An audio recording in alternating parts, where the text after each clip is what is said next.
बहुचर्चित एसआई परीक्षा जालियाती घटना रे तदंत जारी रखिछि सीबीआई। 2 दिन में 10 जन आशायी छात्रों को जेरा करिथिबा बेले द्वितीय पर्याय रे पुणी 10 जन आशायी को समन पठा जाइछि। टंका केमिति देउथिले, चाकरी केमिति मिलुथिला से नहीं चलिछि खोलताड़। सेबडे शंकर पृष्टि को खूब शीघ्र रिमांड रे आनी जेरा करबाकू योजना करिछि सीबीआई। शंकर पृष्टि को जेरा परे बड़बड़िया लिंक नहीं तथ्य मिलिबो बोली आशा रखिछि सीबीआई। शंकर पृष्टि केमिति एते बड़ नेटवर्क बिछाइथिला, ताकू केउ माने सहयोग करुथिले से नहीं तदंत करिबो तदंतकारी टीम।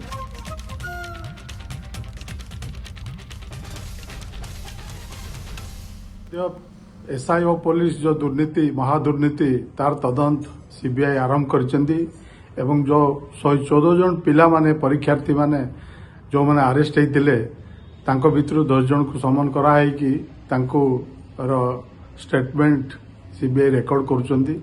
तो वर्तमान जो पिला माने अभियुक्त से ऑलरेडी अरेस्ट होइचंती, तो तांको ठारू सीबीआई चेष्टा करिवो जे से माने कार संस्पर्श रे आस्तिले, काहाकू से माने पैसा पत्र कौन देइथिले, काहाकू देइथिले सर्टिफिकेट, ए सबुर इनफॉरमेशन कलेक्शन करिवे।